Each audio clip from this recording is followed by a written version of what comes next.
매일 성경 묵상 나눔 시간입니다. 9월 8일 화요일 오늘 본문은 창세기 41장 37절에서 57절까지입니다. 어제 바로의 꿈을 해석하는 요셉의 이야기에 계속되어지는 오늘 본문입니다. 오늘 본문을 읽습니다. 바로와 그의 모든 신하가 이 일을 좋게 여긴지라. 바로가 그의 신하들에게 이르되 이와 같이 하나님의 영에 감동된 사람을 우리가 어찌 찾을 수 있으리요 하고 요셉에게 이르되 하나님이 이 모든 것을 내게 보이셨으니 너와 같이 명철하고 지혜 있는 자가 없도다. 너는 내 집을 다스리라. 내 백성이 다 내 명령에 복종하리니 내가 너보다 높은 것은 내 왕자뿐이니라. 바로가 또 요셉에게 이르되 내가 너를 애굽 온 땅의 총리가 되게 하노라 하고 자기의 인장 반지를 빼어 요셉의 손에 끼우고 그에게 세마포 옷을 입히고 금사슬을 목에 걸고 자기에게 있는 버금 수레에 그를 태우매 무리가 그 앞에서 소리 지르기를 엎드리라 하더라. 바로가 그에게 애굽 전국을 총리로 다스리게 하였더라. 바로가 요셉에게 이르되 나는 바로라. 애굽 온 땅에서 내 허락 없이는 수족을 놀릴 자가 없으리라 하고 그가 요셉의 이름을 사브낫 바네아라 하고 또 오네 제사장 보리베라의 딸 아스낫을 그에게 주어 아내로 삼게 하니 요셉이 나가 애굽 온 땅을 순찰하니라. 요셉의 애굽 왕 바로 앞에 설 때에 30세라. 그가 바로 앞을 떠나 애굽 온 땅을 순찰하니 7해 풍년에 토지 소출이 심히 많은지라. 요셉이 애굽 땅에 있는 그 7년 곡물을 거두어 각 성에 저장하되 각 성읍 주위의 밭의 곡물을 그 성읍 중에 쌓아둠에 쌓아둔 곡식이 바다 모래같이 심히 많아 세기를 그쳤으니 그 수가 한이 없음이더라. 흉년이 들기 전에 요셉에게 두 아들이 나되 곧 오네 제사장 보디베라의 딸 아스낫이 그에게서 낳은지라. 요셉이 그 장남의 이름을 므낫세라 하였으니 하나님이 내게 내 모든 고난과 내 아버지의 온 집의 일을 잊어버리게 하셨다 하며 차남의 이름을 에브라임이라 하였으니 하나님이 나를 내가 수고한 땅에서 번성하게 하셨다 함이었더라.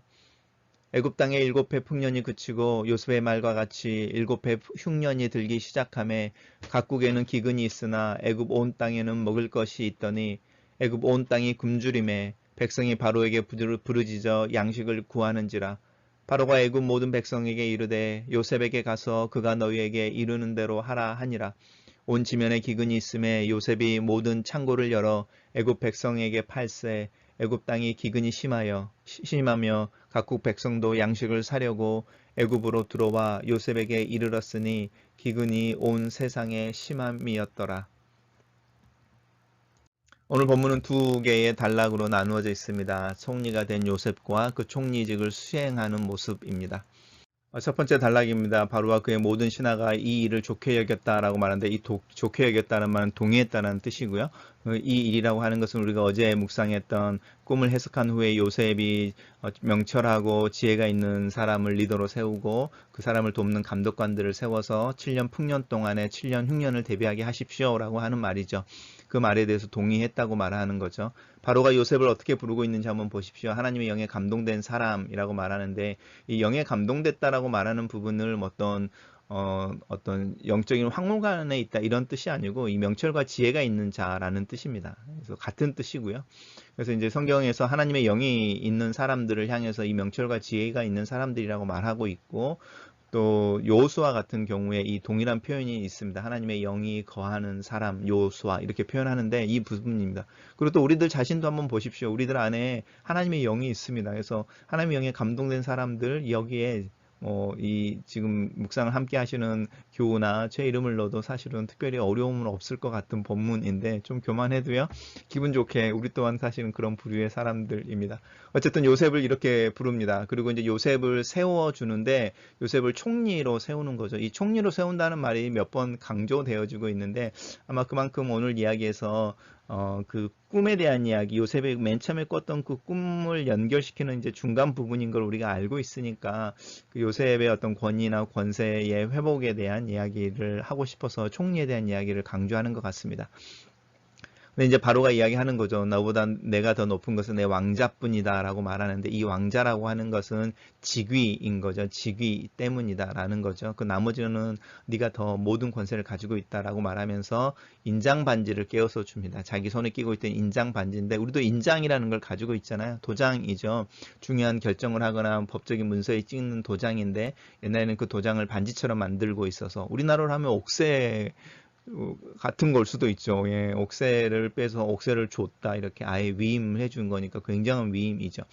그 결정권을 주고, 그 다음에 세마포라고 하는 것은, 세마포 옷은 관직의 신분을 이야기하는 어떤 옷인데, 제사장이나 특별히 세마포 옷이라고 하는 것은 고급 관료들이 입는 옷입니다. 그래서 이 옷을 입고 나타나면 그 사람이 어떤 사람인지를 다 알게 되어지는. 그 다음에 금사슬을 목에 걸었다, 이 말은 사실은 뭐 쉽게 말하면 훈장이나, 또 우리가 이제 저도 가끔 설교하거나 성찬식을 할 때 뒤에 숄이라고 해서 이렇게 어깨를 이렇게 걸치는 게 있잖아요. 이제 그런 것처럼 특별한 어떤 상징의 의미가 있습니다. 그래서 특별한 축복이나 아니면 어떤 의무나 훈장처럼 이렇게 보여주는 어떤 모습인데, 인장 반지와 세마포와 금사슬을 통해서 이제 요셉을 총리로 세워주고 임명하는 거죠. 그 다음에 이제 행진을 하는 겁니다. 버금수레에 태워서 행진을 하는데, 이 버금수레라고 하는 것은 왕 다음에 두 번째에 따르는, 두 번째에 있는, 이 행렬의 두 번째에 있는 수레를 버금수레라고 말합니다. 왜 이 버금이라고 번역을 했는지, 첫 번째, 왕 다음에 첫 번째 오는 가장 높은 중요한 수레, 이런 뜻으로 세운 것 같습니다. 그렇게 세우고 지나갈 때에 이제 그 앞에 있는, 그 앞에서 이제 이 행렬을 주도하는 사람들이, 우리도 똑같죠. 사극에 가면 뭐 우리가 아는 대감이나 뭐 특별히 왕이 행차하거나 이럴 때 이 엎드린라는 이야기를 하는데, 이 엎드리라는 이야기가 굴복해라, 뭐 순복해라, 이런 뜻이니까요. 절해라, 이런 모습이죠. 그래서 이제 그렇게 설명을 해주고 있습니다. 그리고 이제 여기서 두 번째 다시 이제 그 부분을 강조하는 부분이 반복되어지고 있는데, 요셉을 향해서 이제 바로가 나는 바로다라고 이제 자기의 권위를 이야기하는 거지. 이 왕자에 대한 이야기를 하고 있고, 그 다음에 이제 그 요셉의 권위에 대한 이야기를 하고 있는데, 흥미로운 것은 바로가 요셉의 이름을 새로 지어주죠. 사브낫 바네아라고 이름을 지어줍니다. 우리가 이제 잘 아는 것처럼 다니엘이 바벨론에 이제 포로로 끌려갔을 때에 벨드사살이라는 이름을 붙여서 느부갓네살 왕 치하에서 또 이 바벨론의 왕들이 다니엘을 부를 때 벨드사살이라고 부르잖아요. 이름을 붙여주는 겁니다. 이 이름을 붙여준다는 이야기는 친화 정책을 하는 거죠. 그러니까 그 요셉을 히브리 사람으로 애굽을 다스리게 하는 게 아니고 애굽 사람이 되게 하는 기화 정책을 하는 겁니다.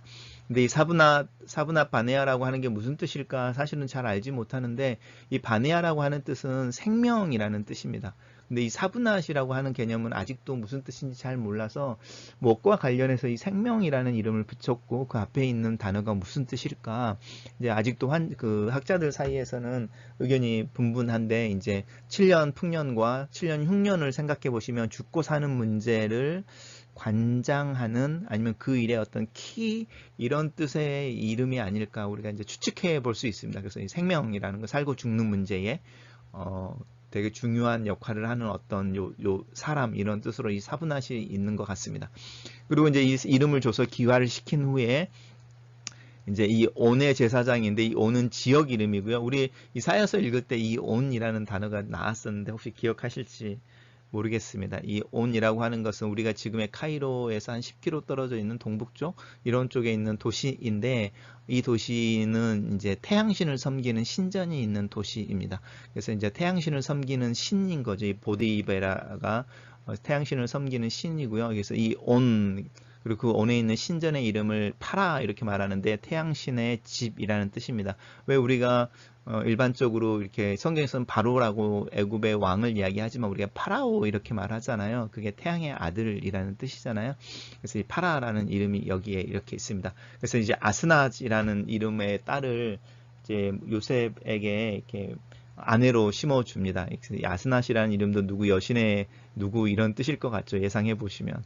근데 이제 그 지금 기록에 의하면 이 요셉 당시나 바로의 애굽의 어떤 전통이 있는데, 황실의 황제나 왕족들은 아내를 취할 때에 이 제사장의 가문에서 취했다고 기록으로 남겨져 있습니다. 그래서 이 사브낫 바네아라는 이름을 주고, 그 다음에 이 제사장의 딸을 애굽 바로가 요셉과 결혼하게 했다라는 이야기는 요셉이 완전히 애굽의 최고위층의 왕족으로 신분이 이렇게 상승되어지고 또 완벽하게 그 애굽 사람으로 귀화되어지는 것에 대한 이야기를 하고 있습니다.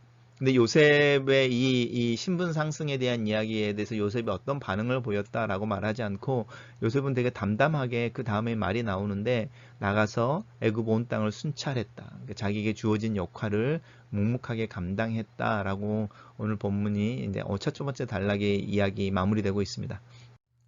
첫 번째 단락을 요약해 보겠습니다. 저는 첫 번째 단락을 요셉의 해석과 제안에 동의한 바로는 요셉을 애굽의 총리로 삼고 사브나파네아라는 이름을 주고 제사장의 딸을 아내로 준다. 두 번째 단락입니다. 두 번째 단락은 요셉의 나이가 몇 살인지를 보여주고 있죠. 30세입니다. 그럼 요셉이 애굽으로 팔려올 때 나이가 17살이었으니까 13년이 지나는 거고요. 우리가 봤던 것처럼 술관원이 요셉의 꿈을 기억해내는데 2년이 걸렸으니까 아마 감옥에 2년에서 3년 정도 걸렸고 이런 것들 한번 생각해 보실 수 있는데 이 30살이라고 하면 우리는 자연스럽게 예수님이 공생애를 시작하는 30을 생각하게 되는 것 같습니다. 이 30이라고 하는 것은 지금도 고대에도 그렇고 히브리인들이 책임 있는 성인이라고 말하는 우리가 이제 13살에 성인식을 하게 될 때는 이제 자기가 자기 인생에 대해서 고민을 해야 되는 또 하나님 말씀 앞에서 스스로 서게 되는 어떤 영적인 책임감을 지게 되는 나이라고 한다면 인생에 있어서 30이라고 말하는 부분은 이제 뭔가 역할을 해야 되는 그 나이를 의미합니다. 그때 바로 동일하게 또 이야기하고 있죠. 순찰한다라고 말하고 있습니다. 그러니까 자기의 역할을 어떤 성실하게 수행해내는 모습을 보고 있습니다.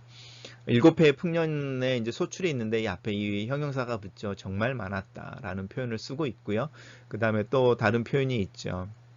바다의 모래같이라는 표현입니다. 이 표현은 굉장히 어떤 그냥 일상적인 관용적인 표현으로 많았다라는 표현을 쓸 때에 바다의 모래같이 밤하늘의 별같이 그래서 이스라엘 백성들의 숫자도 많았다고 표현 쓸 때 이 바다의 모래같이라는 표현을 씁니다. 그래서 우리도 뭐 엄마 아빠를 사랑이 얼마만큼 뭐 하늘만큼 땅만큼 이렇게 말하는 거랑 같은 거라고 생각하시면 되고 한 번 더 반복됩니다. 한이 없었더라. 그러니까 심이 많았다. 바다의 모래같이 많았다. 한없이 많았다라고 말하면서 3번이나 반복하면서 정말 풍년이 정말로 풍년이었고 그 7년 동안에 모아놓은 곡식이 뭐 말이 아니었다 이런 이야기를 하는 거죠. 정말로 많았다 이런 이야기 합니다. 그리고 이제 약간 전환구처럼 흉년이 들기 전에라고 말하는 하나님이 애굽을 축복하실 때에 요셉에게도 축복이 오는데 두 아들이 생기는 거죠. 다시 이 온의 제사장 보디베라의 딸 아스닷이라고 말하는 이 이름이 다시 언급되어지는 것은 이 사람이 가지고 있는 어떤 위치가 굉장히 중요했던 것 같습니다. 그리고 어쩌면 요셉의 지위라고 하는 부분이 요셉의 처가의 어떤 권세와도 관련되어져 있는지도 모르겠습니다. 그래서 어쨌든 요셉은 두 아들을 낳는데 첫 번째 아들의 이름을 므낫세라고 이야기하고요. 그 므낫세의 뜻은요. 나로 하여금 내 고난과 내 아버지의 집의 일을 잊게 하셨다라는 뜻이고 차남의 이름을 에브라임이라고 말하는데 하나님이 내가 고생한 땅에서 번성하게 하셨다. 그러니까 우리가 이제 읽어보면 요셉이 아무것도 하지 않고 자기의 상황을 되게 그냥 담담하게 견뎌낸 것 같지만 성경이 기록하지 않고 있어서 그렇지 요셉이 자기가 모함으로 받아서 감옥에 들어가게 됐을 때에 마음고생 되게 심했고 또 그것이 이렇게 해결되어질 수 있는 기회, 탄원되어질 수 있는 기회가 있을 때 그것을 부탁하는 모습을 보면 요셉도 우리랑 동일한 모습으로 자기가 처해진 상황 속에서 마음고생하고 또 고생하고 수고했다라는 것을 기억하시면 좋겠습니다. 우리가 하나님이 그와 함께해서 모든 일이 형통했다라고 말하는 중에 요셉은 마음고생 하나도 안 했을 것 같지만 아니요 그렇지 않습니다. 우리랑 동일한 사람이고 이 수고했다는 말을 한번 보십시오. 그리고 이 많은 고난이라고 말하는 모습을 한번 살펴보십시오. 그러면 요셉이 가졌던 그 마음속에 있던 여러 가지 짐 또 상처 이 잠 못 이루는 밤 그런 것은 우리가 경험하는 것과 동일합니다. 그리고 여기 또한 마찬가지죠. 근데 이제 일곱 해의 풍년이 그치고 흉년이 들기 시작할 때 흉년이 들자마자 곡식을 풀지 않았죠. 그거 기억하시면 좋겠습니다. 우리는 이제 어떤 일들이 있을 때 막 칼같이 기계적으로 자르는 경우가 있는데 7년 흉년이 이렇게 풍년이 들었는데 애굽에 있는 사람들 집집마다 먹을 게 넘쳐나지 않았겠습니까? 그래서 7년 흉년이 들었을 때 1년, 2년, 3년은 버틸 수 있었던 거죠.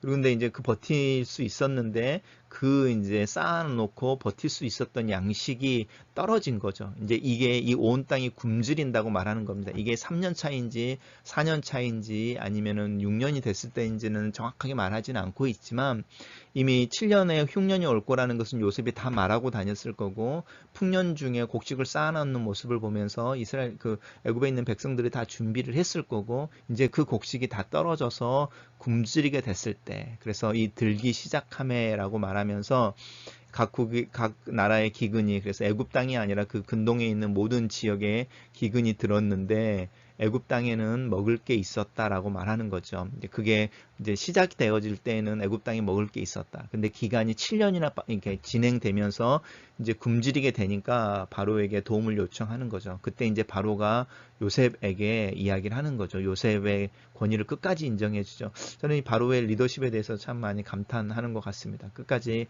요셉에게 요셉이 책임자이니까 이렇게 요셉을 믿고 신뢰해 줍니다. 그래서 이제 그 기근의 이제 계획대로 요셉이 창고를 열고 애굽 사람에게 그 곡식을 이제 나눠주는데 곡식을 판다고 말하고 있죠. 공짜로 주는 게 아니고 곡식을 팔고 있는 모습을 봅니다. 나중에 이 이야기는 또 나오니까 더 이야기할 수 있으면 좋겠습니다. 그러면서 이 각국 백성도 양식을 사려고 애굽으로 들어왔다라고 말하는 것 속에 약간 복선처럼 그러면 야곱은 이제 이런 이야기 나오죠. 왜냐하면 이 온 지면의 기근 이러면 저 팔레스타인 땅에 아직 남아있는 야곱의 가족들에게도 기근이 있었을 거니까요. 이 온 세상이라고 말하는 부분들을 보면서 뭐 이 당시에 말했던 온 세상이 사실은 근동을 이야기하는 거니까 이 온 세상이라고 표현하는 표현 속에서 이 기근의 큰 어떤 범위에 대한 이야기를 하고 있습니다. 단락을 요약해 보겠습니다. 저는 바로의 꿈대로 7년 풍년 뒤에 7년 흉년이 시작되었으나 요셉의 준비로 애굽에는 곡식이 있어 각국 백성들도 애굽으로 와 곡식을 구한다. 요셉은 아스낫과 사이에서 므낫세와 에브라임을 낳는다. 이렇게 요약했습니다. 묵상 포인트입니다. 이성적이고 합리적인 제안에 바로와 그의 모든 신하들이 동의한다. 요셉은 자신의 꿈의 해석을 하나님이 알게 하신 것으로 말하고 하나님이 바로의 꿈을 통해 그들의 백성들을 위한 준비를 명하고 계신다고 말한다. 바로와 신하들의 요셉의 말에 대한 동의는 자연스럽게 하나님이 행하실 일이라는 것에 대한 동의가 된다. 내가 하는 말 또 내 계획 속에 하나님의 임재, 하나님의 지혜가 나타나서 내가 이야기하는 그 계획이 하나님이 이루시는 것을 주변에 있는 사람들과 또 내가 볼 수 있으면 좋겠다. 바로는 요셉을 자신의 뒤를 잇는 2인자로 온 애굽에 드러내고 요셉의 권위를 세워준다. 요셉의 이야기에 등장하는 바로의 모습은 현군의 모습이고 그렇게 철저하게 신뢰하고 위임해 주는 바로의 모습은 리더십에 대한 생각을 새롭게 하게 된다. 어쩌면 하나님께서 바로에게 꿈을 통해 이야기하시는 것도 바로의 국정 또 국민들에 대한 애정 때문이 아니었을까 싶다. 요셉에 대해 철저하게 위임하고 신뢰하는 모습은 그의 지도력에 대해서 다시 생각해 보게 한다. 요셉은 바로의 주선으로 결혼을 한다. 아내는 아스닷이라는 이름으로 태양신을 섬기는 제사장의 딸이다. 바로는 당시의 왕족들이 제사장의 가문에서 아내를 얻는 전통을 요셉에게도 적용하는 것 같다. 요셉은 이 신분 상승의 분위기 속에서 어떤 모습이었을까? 이름이 바뀌고 또 노예로 판류와 모함을 받고 감옥에 갇혔지만 아무 편도 들어주지 않고 그 부당함을 변호해 줄 사람이 없고 오히려 쉽게 그의 부탁이 잊혀져 버리는 하찮은 존재에서 1인 지하라는 절대 권력 또 왕족의 신분을 갖게 되었을 때에 그의 태도는 어땠을까? 나에게 만약에 이런 명예와 부, 권력이 주어진다면 그 능력과 그 권세의 소유 앞에서 나는 겸손할 수 있을까? 두 번째 묵상 포인트입니다. 7년의 풍년 동안에 심히 많은 소출을 요셉은 잘 저장하여 7년의 흉년을 준비한다. 그 일로 인해 애굽의 백성들뿐만 아니라 각국의 백성들도 애굽으로 와 곡식을 구했다. 자신의 일에 충실할 때에 그 유익이 내 일의 경계와 내 가정의 담을 넘어 다른 이들에게 축복이 되기도 한다. 이것이 내가 내 일에 충실해야 하는 이유이기도 하다. 내가 하나님 앞에서 신실할 때에 나를 통로의 축복의 통로가 되게 하시는 하나님을 신뢰한다. 요셉은 두 아들의 이름을 히브리식으로 짓는다. 자신은 바로가 지어줬던 사브낫 아바네라고 불리었을 것이지만 신학의 순수성이라는 부분, 또 그 부분 속에서 타협이 가능한 부분과 자신의 신앙의 고백을 분명하게 하는 그 영역을 잘 구별해내고 있다. 이런 지혜를 다니엘에게서도 발견할 수 있다. 신앙에는 넉넉함과 자유로움이 필요하다. 이 세상의 여러 종류의 사람들, 다른 신앙의 사람들과 어우러 살면서도 내 신앙을 고백하고 내 정체성을 유지할 수 있는 지혜가 필요하다. 아이들의 이름을 부르는 걸 통해 요셉은 하나님의 인도하심과 하나님의 은혜로 어두웠던 어제를 지나고 오늘을 살고 있음을 고백하고 있다. 내 일상의 신앙 고백을 하는 방법은 무엇인가? 어쩌면 내 주변에 있는 사람들은 다 믿는 사람들이어서 이 넉넉하면서도 자유로운 신앙을 경험하고 있지는 못하는 것은 아닐까? 나는 어떻게 하나님을 믿는 사람들 중에 하나님을 자유롭게 이야기하고 내 신앙을 고백해낼 수 있을까? 글로 쓰는 기도입니다. 바로에게 꿈을 통해 행하실 일을 미리 알려주신 하나님께서 그 꿈을 실행하시는 하나님이신 것 또한 고백합니다. 다 이해할 수 없는 것이 하나님의 계획이지만 그것을 통해서 하나님이 계획하신 일을 이루시고 또 사람들을 살리시는 신실하신 하나님인 것을 믿고 신뢰합니다. 지금 코비드-19의 상황에서도 하나님의 계획이 있음을 믿습니다. 다만 저에게 지혜와 총명을 허락하셔서 요셉처럼 상황을 읽고 준비하며 실천할 수 있는 지도력과 힘을 더하여 주시옵소서. 내 리더십을 돌아봅니다. 내 리더십에 사람을 생각하고 또 사람을 위하는 주님의 마음을 허락하여 주시고 함께하게 하시는 이들을 신뢰하고 위임하며 격려할 수 있는 넉넉한 믿음의 리더십을 허락하여 주시옵소서. 또한 요셉의 겸손함과 자녀들의 이름을 통해 자기의 신앙과 정체성을 고백해내는 믿음의 지혜를 봅니다. 나 또한 그런 믿음의 지혜로움을 배우게 하셔서 다른 이들과 함께 어울리면서도 내가 누구인지 누구의 것인지를 고백할 줄 아는 자가 되게 하시옵소서. 요셉이 자신에게 주어진 일에 최선을 다하는 걸 통해 하나님의 일이 진행되어지고 그 과정 속에 애굽과 각국의 백성들이 생명을 구하는 모습을 봅니다.